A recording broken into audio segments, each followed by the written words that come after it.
Are we live? Scott Bentley joined at the buzzer. At the buzzer. Hey, I ain't never been on time, but I ain't never been late either. All right? Let's get that clear.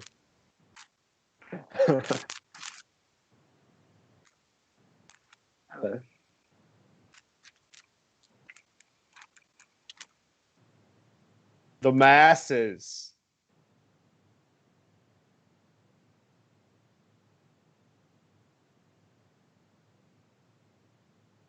I think it's only on the computer, right? He just goes, oh, no. Oh.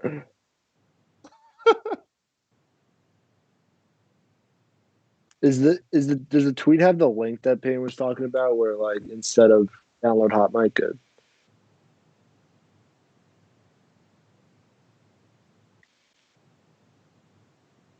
$7,100 followers. Look at us. Diamond Digest. What a day for DB. Imagine not following Diamond Digest. I can't. Like I could not even imagine living in that kind of world. Like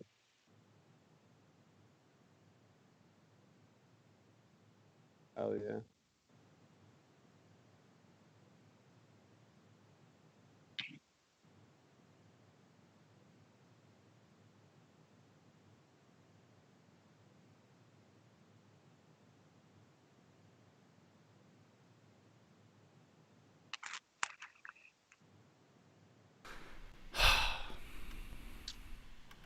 There we go. There we go. hello. We're here. We're live. And we are live. So, yeah. So, like, I mean, it's been about 2 weeks, almost exactly 2 weeks since we were last on. And we've got plenty that has happened since then. Nolan Arenado is on a new team. Trevor Bauer is on a new team. Andrew Benintendi, if you, like, knock it down a level, Andrew Benintendi's on a new team. So hey, for you, that's a big deal big. for Mr. Hey, Ruhde over there. That's I big. got some good questions to do with all this stuff. I like that. So we will go ahead and jump into those as hopefully people start to filter in. As always, throw us some questions in the chat. We love to take your questions as well. But question one, since it's fresh, it happened last night. Andrew Benintendi traded from the Red Sox to the Royals in a 3-team trade that saw the Mets also send minor league pitcher Josh Winkowski to the Red Sox, and the Royals sent outfielder Franchi Cordero to the Red Sox and outfielder prospect Khalil Lee to the Mets. There's also 2 players to be named later that will go from the Royals to the Mets or from the Royals to the Red Sox, and 1 player to be named later from the Mets to the Red Sox. So with all of that, if you could catch all that, on face, which team fared the best in that trade? I go with the Mets. I thought that the Red Sox got some solid prospects back. I think Benintendi's ceiling is he can be a solid player for the Royals for sure. But the Mets feel like they just like it seems like that the Mets saw that the Red Sox or Royals were making a trade and then just called them up and were like, hey, can we have Khalil Lee? Can we have a prospect? Yeah. Can you guys give us a solid prospect? And they were like, okay, sure. Yeah. Like, I don't know. People just wanted to be nice to the Mets, I guess. Like, it was a weird. I mean, it's. I don't really know why the Mets were involved, but yeah, they did well. And that's like somebody I saw was tweeting like, I don't know how 3-team trades even start, but probably the Royals were if anything they were looking to deal from their outfielders, and the Red Sox didn't just want outfielders. They're a team that needed pitching, so they. It might make sense that they're calling up other teams, seeing if anybody's willing to instead give pitching for outfielders and kind of complete the deal. But yeah, I don't know. Yeah, it's the Mets. And what you guys just alluded to is absolutely correct. I'm not really sure why the Mets felt the need to just like put their foot over the line and be part of this trade, but they won it, I feel like. That being said, I will say that while I do think this trade just straight up without any of the outside noise included, the Mets won it. The Royals have a really quietly have a really complete team now. Like that's actually a pretty damn respectable offense. If they can get some solid pitching seasons out of some guys, I'm not going to sit here and say that they're going to contend late into September or anything, but I don't know. I could see a world where the Royals are like a 78 to 80 win team, even if they get some pitching down there and could actually flirt with a 500 record. Oh yeah, I think so for sure. I mean, a left-handed bat and a left fielder were the two top things left on the priority list for this offseason. And having acquired those, I mean, the Royals already had at least 4 guys that they were projecting as major league outfielders. I mean, Whit Merrifield, Michael Taylor, Edward Olivares, and Franchy Cordero. And I mean, to me, dealing Franchy makes a ton of sense. When I first saw it, I figured that the Red Sox would be after one of those other guys, either Franchy or Olivares, who are Franchy's the same age as Benintendi, but just a little bit less proven and also a little bit more team control. And yeah, I mean, I think the Royals are. I mean, Franchy has played 95 games across 4 major league seasons. He's been hurt and he's been a victim of roster crunches to the point where he hasn't really gotten his shot. And so, you know, the Royals could have given him that shot. You know, I do see that for sure, that argument that the Franchy could easily be what Benintendi would be to the Royals for cheaper and for longer.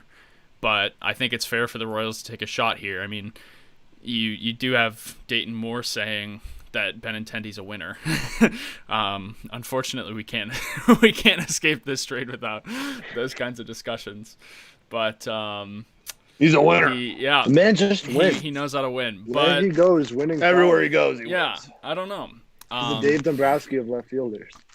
Yeah, I mean, I think the consensus right now is that it looks good for the Mets. They're giving up a pitching prospect who's like borderline starter reliever and a player to be named later, and they're getting a top 10 organizational prospect in return, which is totally fair. But I mean, the Red Sox were looking. I think everyone got what they were looking for in this trade. The Red Sox were looking for volume. They got volume.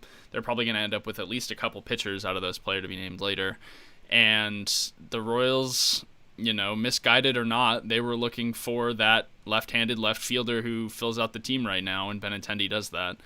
And I think the other component of it that I see as pretty impactful is that now both of the Royals' big offensive acquisitions this offseason, Andrew Benintendi and Carlos Santana, both of them, I believe this is a tweet I saw, both of them have career walk percentages over 10%, and there have only been 8 player seasons for the Royals in the last 10 years where a player had a walk percentage over 10%.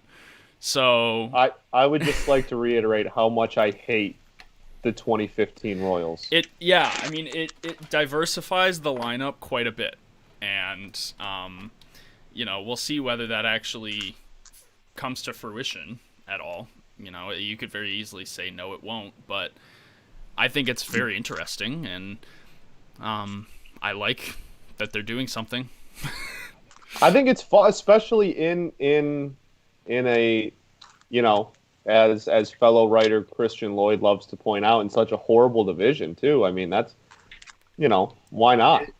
The Royals getting better. Like we had this conversation last time we had the show. Like it really hurts the chances of multiple playoff teams out of that division, which were already pretty low given how talented the already pretty much Angels, Oakland, and Blue Jays are. Mm-hmm. It really hurts your chances because, like, you're not. Like we talked about it last time. Like, besides the Tigers, who are you beating up on? Like, Cleveland is a solid team still. The Royals are getting up to that. You know that they could hover around 500. Like, obviously the Tigers are not very good, but like besides that, you're playing solid teams every game, and you never know, man. When Casey Mize he's free. Finally, it's not happening this year. No, so like the thing with me as a Rudy can give 2 cents on it as well for the same reason, but as a fan of a team in that division, as a fan of the one team that's just like actively still trying to lose and rebuild and stuff, like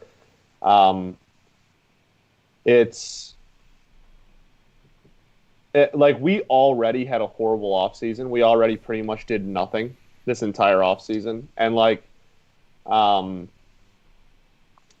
last year, shortened season, whatever, 25-35, fine. We definitely are better than we were. The 2019 team that lost almost 115 games absolutely are better than that product. And not very many returning pieces already from that team, and it was only a year and a half ago. But it's really, it's frustrating because we have by far the richest owner in the division. By far. We have the third richest owner in baseball. And the Kansas City Royals, no offense, should not be outspending you ever. That should never be a thing. I don't care if you are trying to tank and rebuild and you have 115 losses and the Royals are World Series contenders. I don't give a damn what the situation is. The Kansas City Royals should never outspend the Ilitch family. That just shouldn't happen. So that it in itself, that's frustrating. But then on top of that, you have this division that, I mean, the White Sox have taken massive steps forward. The Twins have been really good, but get swept in the playoffs every year. Cleveland always has the pitching. Like the division is not the NL Central. But that being said, it's not a powerhouse by any means, and it kind of is in a weird spot where it makes sense that the Royals kind of want to see if they can go for it, because the division, for lack of a better term, still is kind of up for grabs. And we just sit there and are like, you know what? Let's just let every other team just stomp all over us and see if we can hit 120 losses like we failed to do twice in the last 20 years. Like, that's like our goal. So like that's like, that would be cool. You know what I mean? Like that's it's frustrating when you in a division that is, if there was a powerhouse guaranteed, like this team's winning the division, you know what I mean? Then I'd still be frustrated, obviously, but it wouldn't weigh on me as much. But the fact that this division is still so weak, it makes it even worse to just be like, yeah, let's just roll over and suck for at least another 2 to 3 years. Like, we're already in year 5 of the rebuild. Let's make it 10. Well, and like, basically, you guys versus the Orioles. Like, that's right. So I'll tie this into my next question, and we can kind of keep this discussion going. And it's interesting because something I didn't fully process until today is that, like, the Royals have hardly tied their hands at all beyond 2022. I tweeted this. It was in my article I did today. The Royals currently are set to pay 7 players at least $5 million in 2021. They could very easily have none of those 7 players on the payroll after 2022. The only 2 guys out of those 7 that even have team options for 2023 are Whit Merrifield and Mike Minor. So, they've got some prospects coming, and you could argue that the prospects alone aren't enough, and they're going to need to supplement the team, but they're going to have the money to do that. They have almost no payroll allocated after 2022, which is interesting to think. And so that's my next question is, which of the Royals, Tigers, and Cleveland will make the playoffs the soonest from this point? Because, you could say, and you wouldn't be far off, that the Royals might be harming their chances a little bit right now by going for it prematurely. But like I was saying, they're not necessarily harming themselves too much. But it seems like, the Tigers might be the surest bet with the most really good prospects. Number 12 farm system in baseball over there. Hey, man, I've noted me. I don't even want to say that man's name at this point. It seems like it's entirely possible that the Royals could be building up and still not come up with a playoff appearance, where the Tigers are accumulating so much young talent that it would be incredible if they did not make the playoffs at some point. And Cleveland, it's hard to say their direction. I mean, they still have an MVP caliber player and a Cy Young caliber pitcher with nobody else on the roster. Yeah, So, yeah, and that's I think that's a great question, Really good question. And I think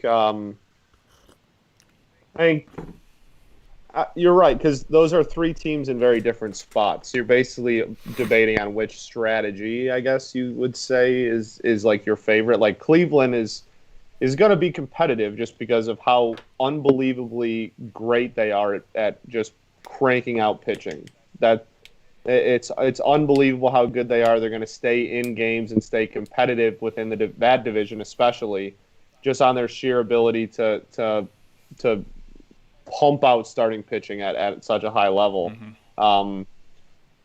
Kansas City, I mean, it's interesting. It's like the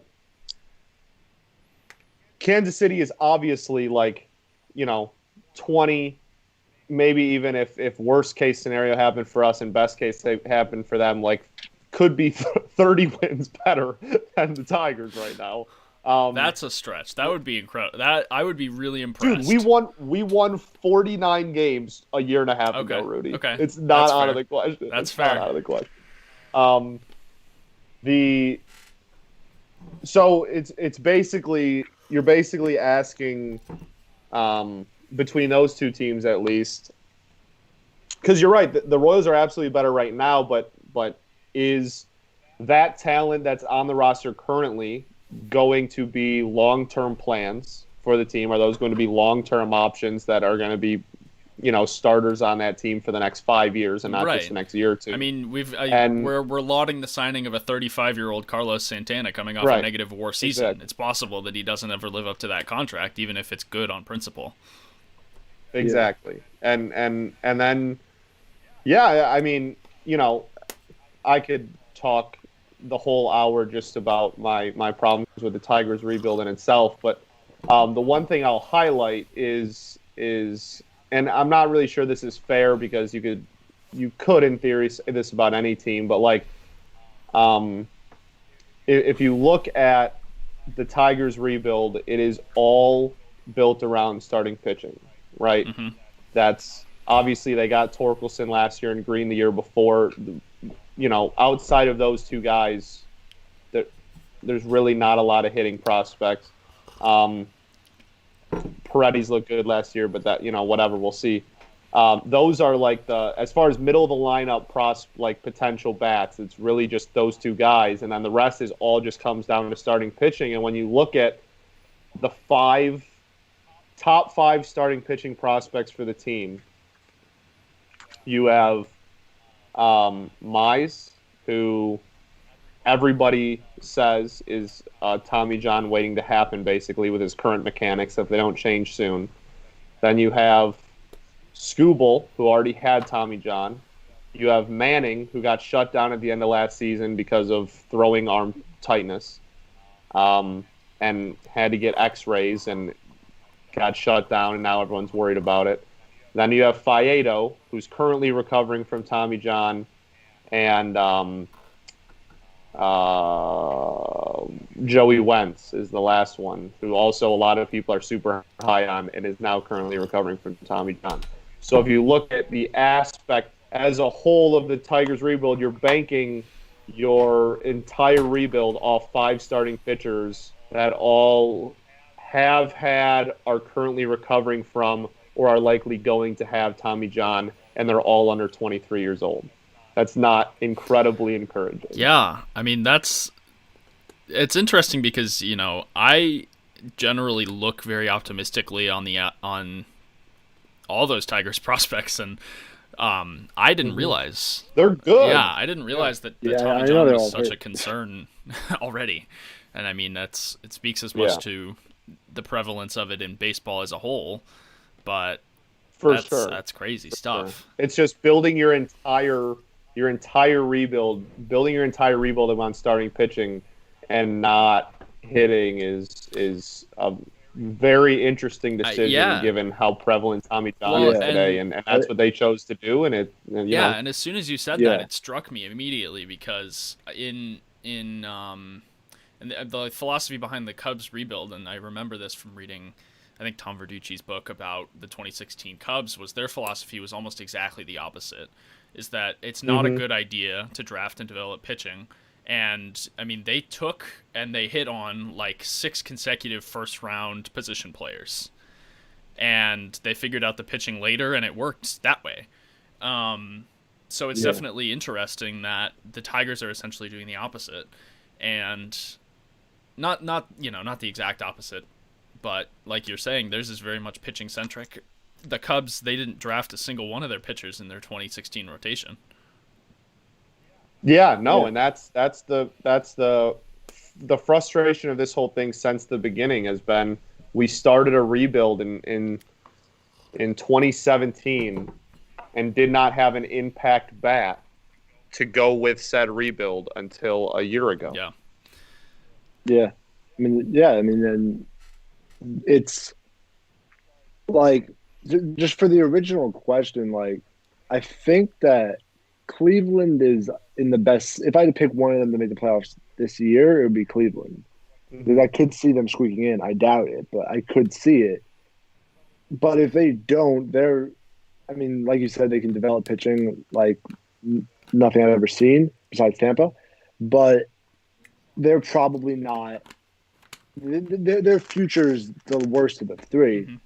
Kansas City is more so like they're in a solid position, but I could see them kind of sitting in that mediocrity stage. Yeah. That a lot of teams get in for a very long time, like kind of where the Angels have been for the last few years, just kind of not good but not bad, and kind of sitting there for a while. And I do think Kansas City is probably the best bet to make the playoffs first, but I think that the Tigers, the Tigers are the lottery ticket team. The Tigers could be a 100-win team based on the farm system, despite being 12th ranked, and the amount of money that, even though they haven't been willing to spend, they can spend if they want. Sure. Absolutely. They're not tied into a lot of big contracts. They can get a big guy if they really want to. They can go and get one of the big shortstops next year, right? And make that a start of the rebuild. Absolutely. But that's been my whole thing for.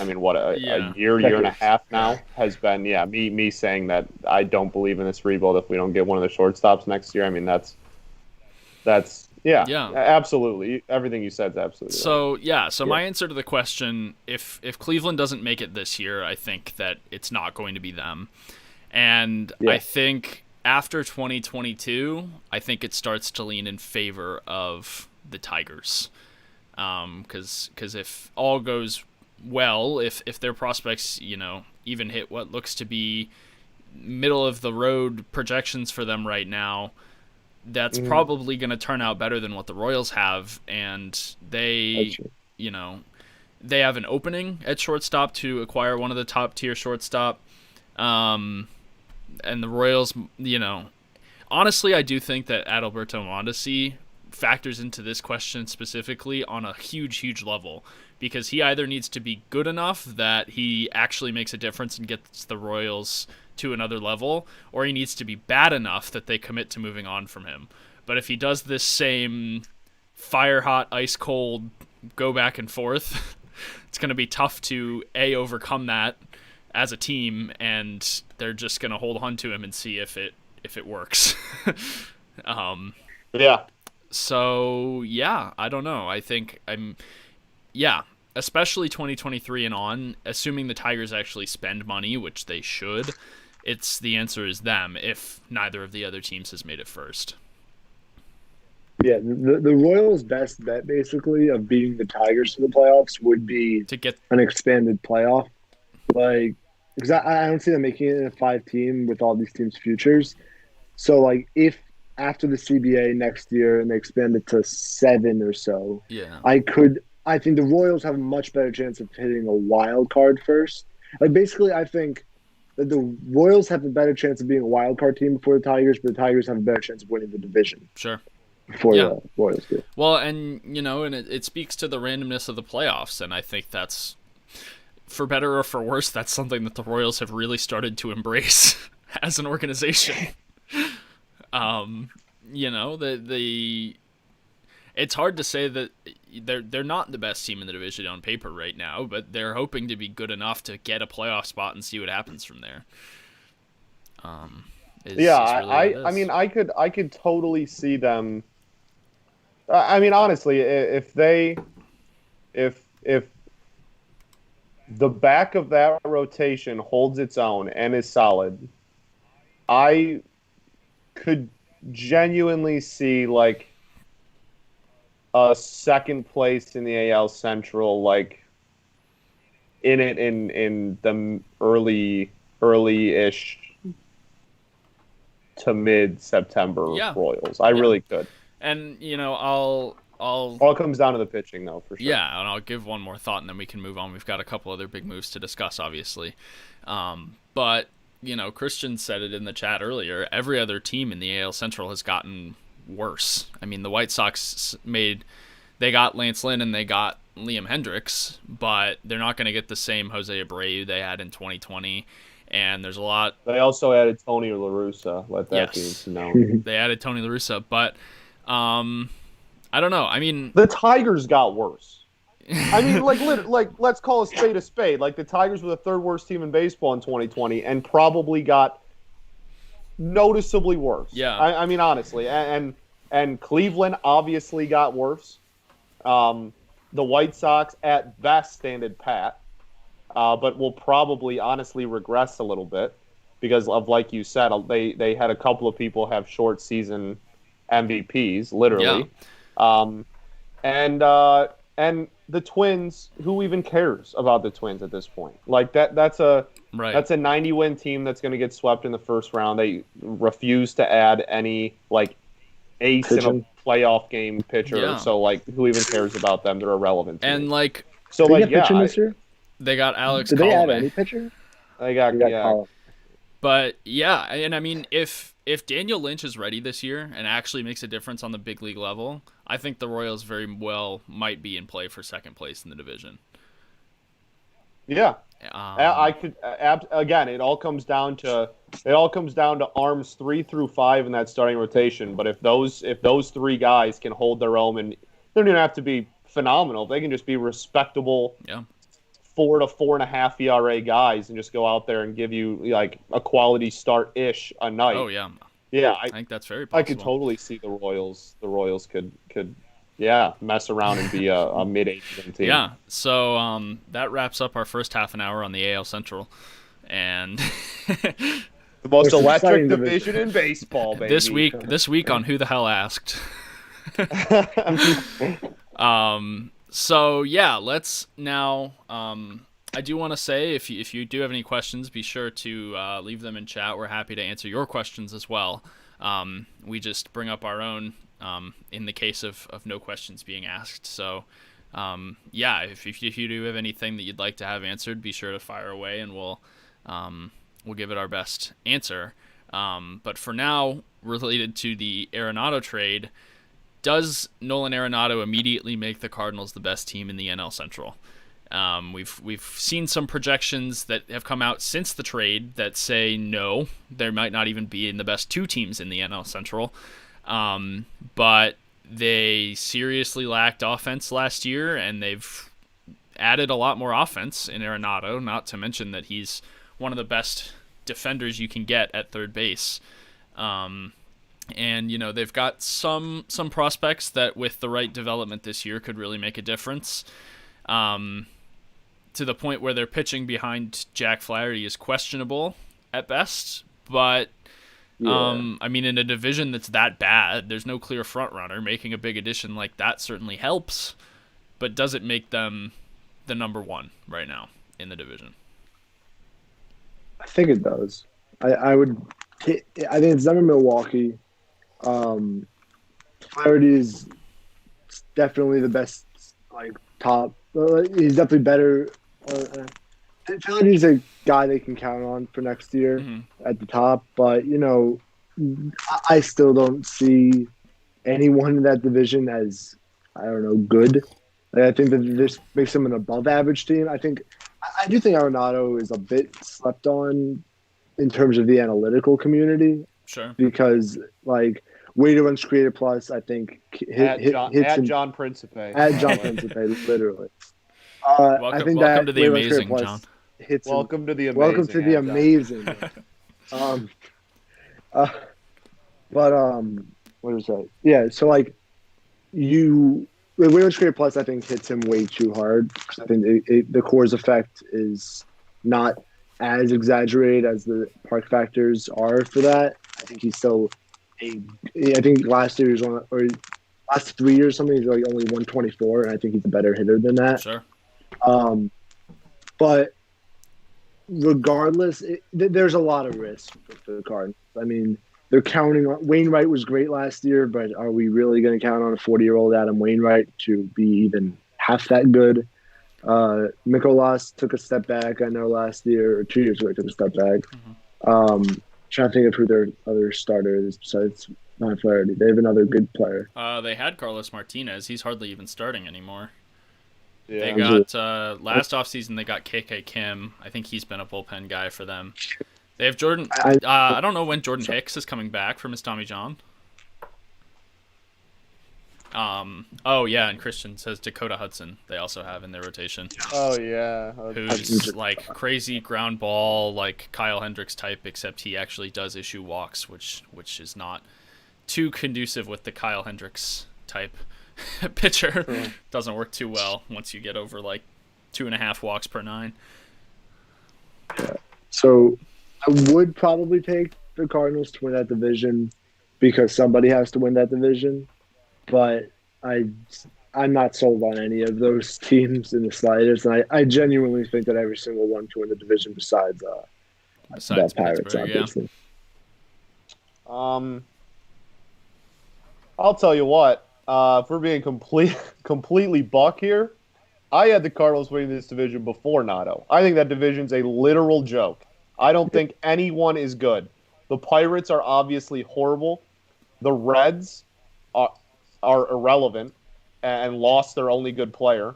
The Brewers, I think, are the only other team that had a remote chance of winning that division, and they could legitimately finish with like 78 wins. I don't know. I and the Cubs are literally trying to lose. So like, They're actively trying to lose. They're doing their best. I mean, I really. Okay, they could be trying harder to lose, but they're going to trade people at the deadline, and they've already traded some. Like, they're yes. It wouldn't be completely out of the question, but Fangraphs projections have every single team in that division below 500 on Fangraphs projections, which is kind of insane. Yeah, that is Fangraphs. I was gonna say Pacoda has the Cubs higher, which is ridiculous. Pacoda projected 79 wins for the Cubs in 2019 when they actually like still had a good team and were trying, and now they project 84 for this Cubs team. Anyway. Yeah. I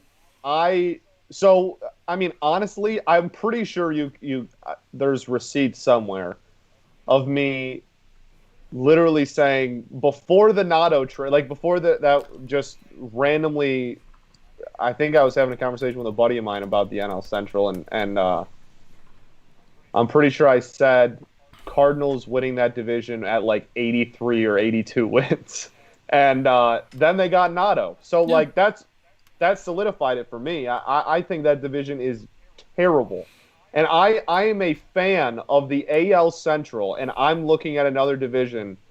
Given the last 4 years of AL Central baseball, I can look at another division and say that is worse than we ever were, and that's really saying something. Yeah, and I want to point out that somehow Pacoda projects the Cubs to win more games than the Braves this year.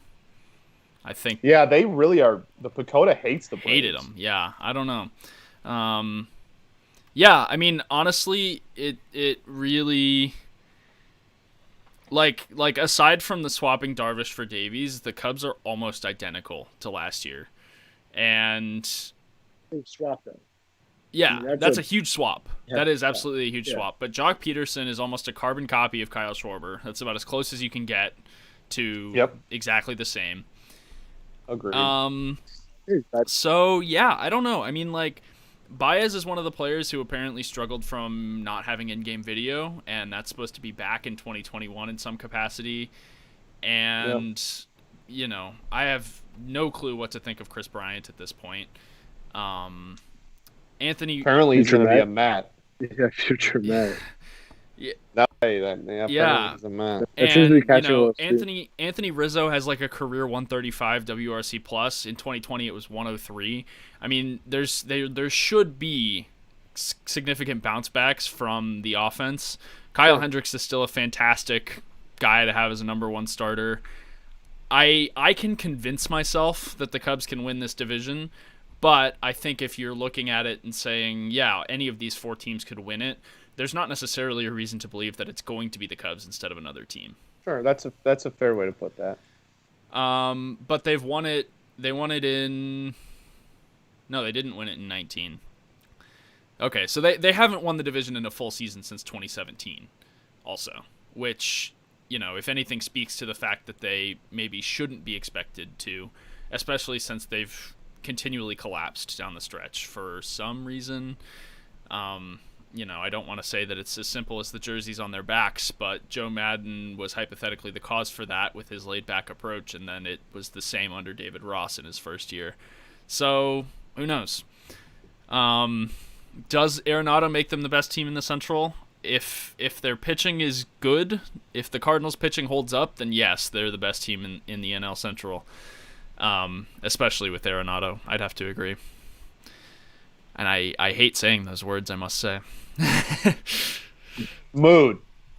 Yeah, so anyway, let's talk about we've covered the team that people don't particularly like talking about. Now let's talk about the player that people are tired of hearing and talking about, which is Trevor Bauer has signed with the Dodgers. So first of all, I don't remember which of these questions is which. Yeah, so weird contract structure there. He's going to make $40 million in 2021, $42.5 million in 2022. Technically, there's a player option there, but I'm not sure he's going to turn down a $42.5 million salary. And then $17.5 million for 2023. So how likely is it that Trevor Bauer plays out that $17.5 million year in 2023, which is basically saying, is he going to flop like entirely on this contract? Zero. Yeah, there's absolute. I mean, absolutely. He could have a 5.15 ERA the next 2 years. He's not opting into it. Yeah, I do think that he will not produce to that contract. No, not a chance. I still think that he'll produce enough to not be a $17.5 million pitcher. It'll be like he's still a good pitcher. He's still gonna sure bet on himself at age 32. Is really what it is. Definitely, for sure. He still has that, and like it or not, he's pretty much. I don't want to say made himself, because I really just don't like giving him credit, but like he has grown a brand big enough to be. At his talent level, he is one of the biggest names in baseball, whether you like it or not. And oh yeah, I could legitimately see him put up like a 5+ ERA the next 2 years, and I still think there is a 0% chance he opts into that third year. Sure. I mean, Matthew makes a good point, which is the qualifying offer is more than that, so he can turn down that option. The Dodgers, you know, depending on his performance, the Dodgers might still extend him a qualifying offer, and he might have the opportunity to make even more than that.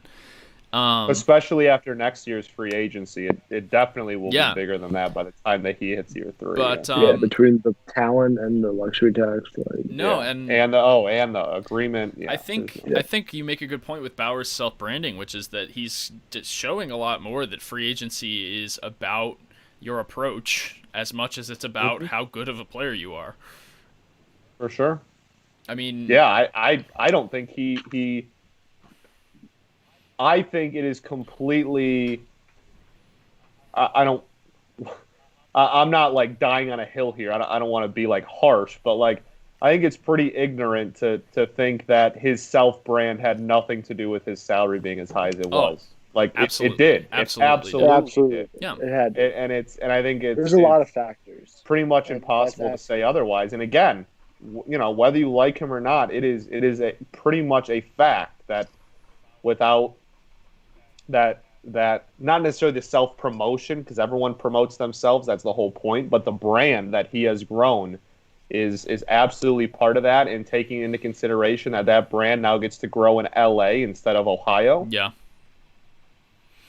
Christian says he thinks the Dodgers trade Bauer during the time of his contract.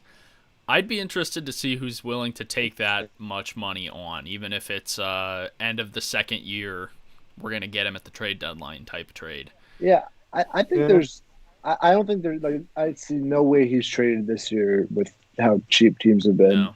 But at next year's trade deadline, post-CBA and everything, I could absolutely see a team paying him for those 2 months, and what would it cost them, like $15 million, $20 million for 2 months? That's like 18-ish. Yeah. It's a lot of money for 2 months, regardless. But I could see. I don't know, man. With how much money's just been attached to deals now, people are just like, "Hey, here's like $30 million plus plus these players." Like, I could totally see, hey, you give us a few good players, we'll give you Bauer and 10 mil of the 18 mil you own. So basically, we're trending in favor of OTP type trades, where you're like, how much of this guy's contract will you possibly pay for me? Right. You just go down 5 mil until it press offer. Yeah. This looks like a good deal to me. But no, but I think that the reason I doubt he's traded is that everyone always wants pitching at the deadline, and I'm sure the Dodgers will be contending for a World Series in 2022. Sure. So I just don't. I would just be very surprised if they're giving up pitching. Unless, I mean, like we're at this weird. There are very few baseball trades, and I think that's I wish there were more, and by that I mean basketball where Westbrook and Wall were traded for each other, and I mean they were both neither of them very good at this point, but still help each other's team. Like, you very rarely see a big name starter be traded for a big name hitter because this team needs a pitcher, the other team needs a hitter. Yeah. You don't want to help other contenders. So I think that is something that would be that's just why I find that hard to see, especially given he's a pitcher. You just want to accumulate as much pitching as possible, and it seems like the only guys who are sellers at the deadline are the guys who are heading into a rebuild. Yeah. Yeah. No, I think that's totally fair. The Dodgers also it's just one last point. I think it's one thing for a team that it'd be one thing for if he was the highest paid player on the team and he was getting this team like if he was, let's just let's say he was on the Tigers just for fun, okay? It'd be one thing if we could very comfortably afford him, but it would still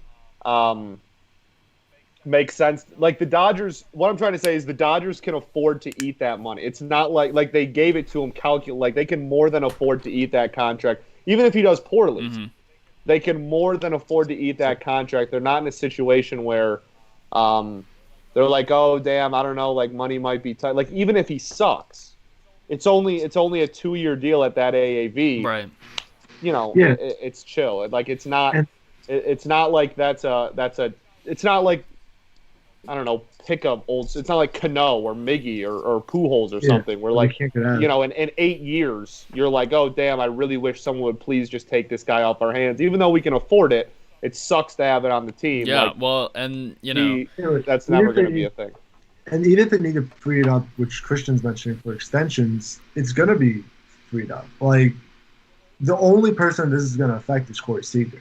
because he's gonna be free Yeah. agent when you're gonna owe Bauer $45 million. Yeah. But Bellinger, Kershaw, Bueller, those guys will all he'll be off the books by then, so you won't really have to worry about that contract. There is maybe you want to trade him so you can get something for him, but the reason I think that you rarely see contenders trade expiring contracts at the deadline is because they need as much help as they can get to win a championship. Sure, yeah.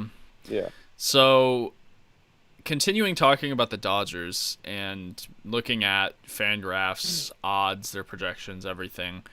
Currently, Fangraphs has the odds of winning the NL West split. It's pretty much a 60-40 split between the Dodgers and Padres. 60% Dodgers, 40% Padres to win the division. Are they actually that close together? No. No, No. not even a little. No, I mean, you could.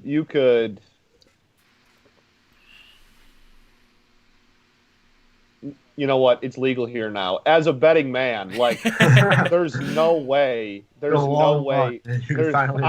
I no longer have to tiptoe around it, man. It's pretty exciting. As a legal betting man myself, it's not a.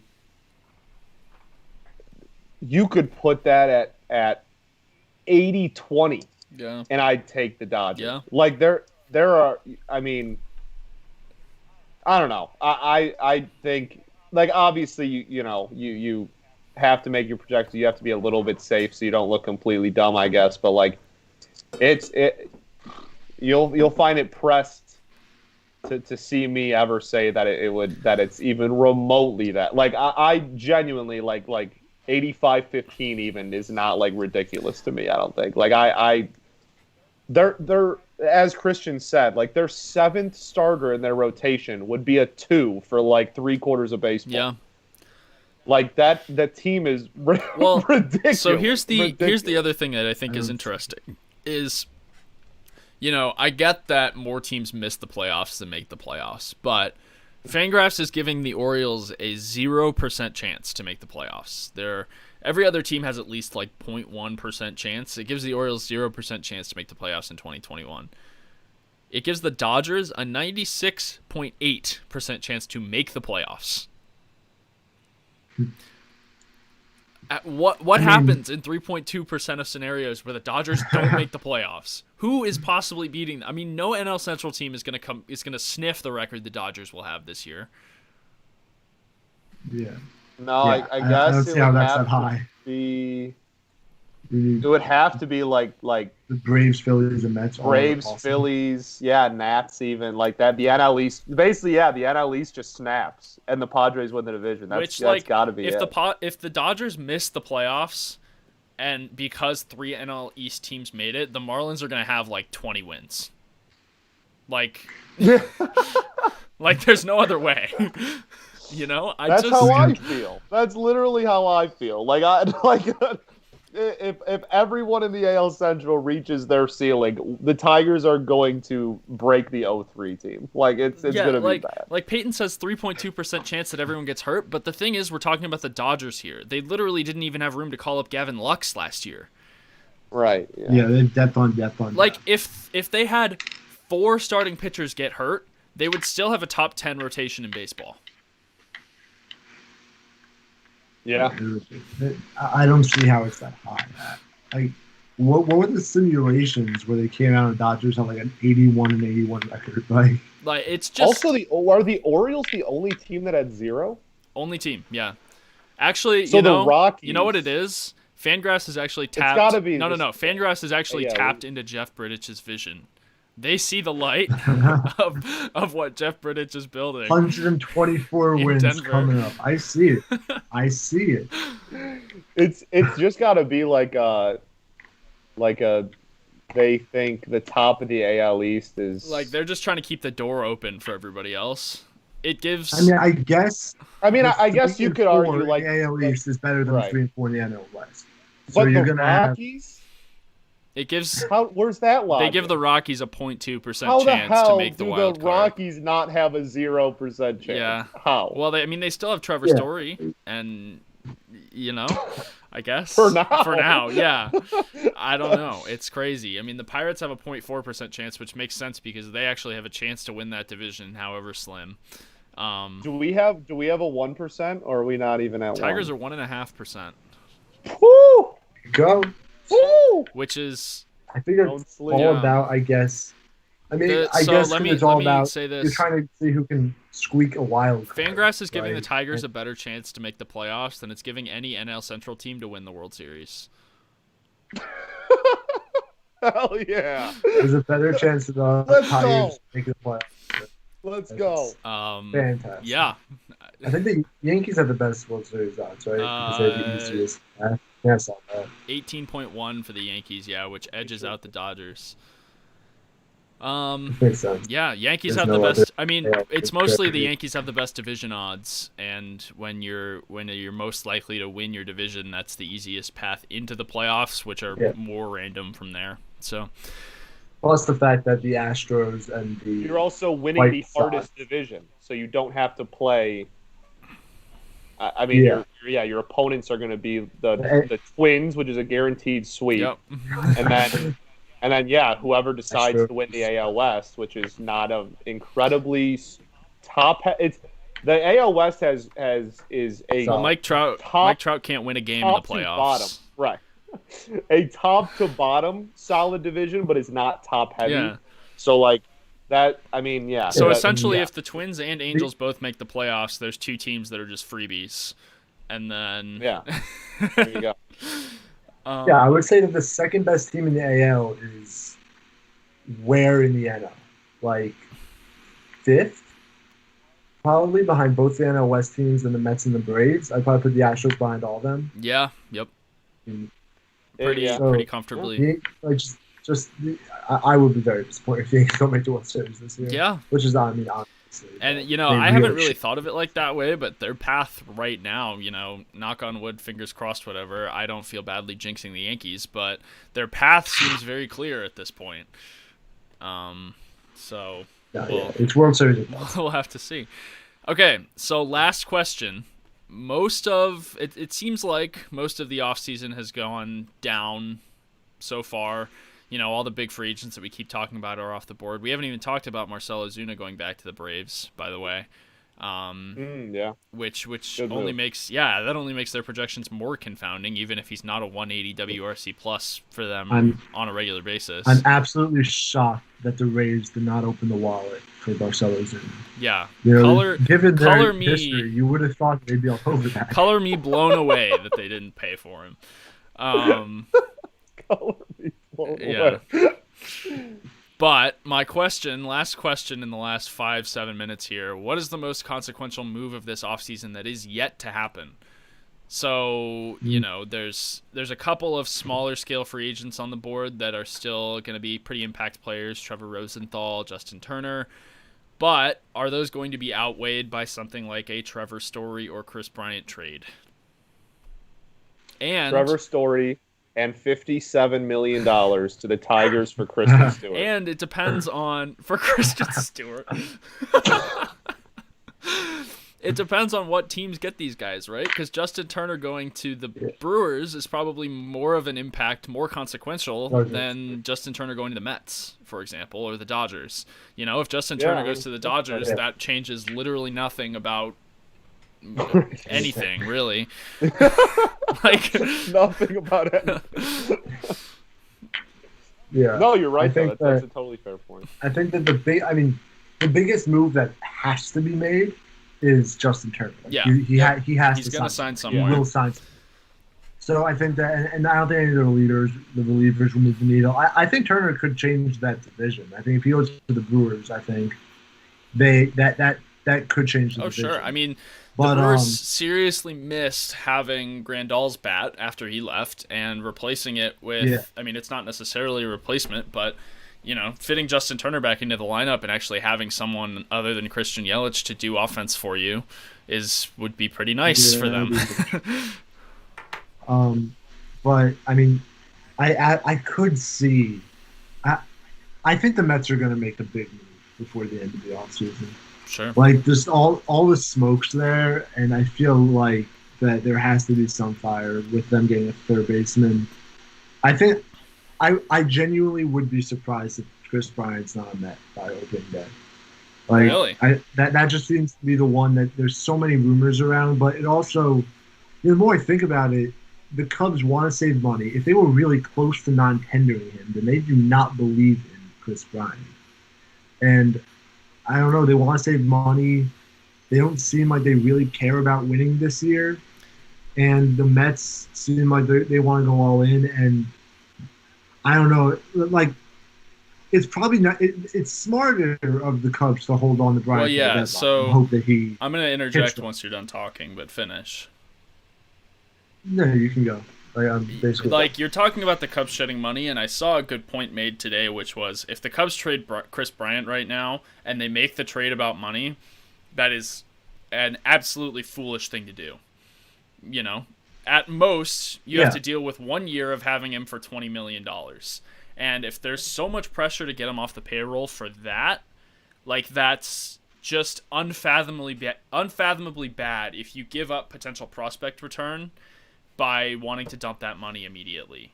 Then you've fought Chris Bryant for this extra year, unnecessarily alienated him from the team, come really close to non-tendering him, only to tender him a contract and then trade him away for scraps. Like that would be...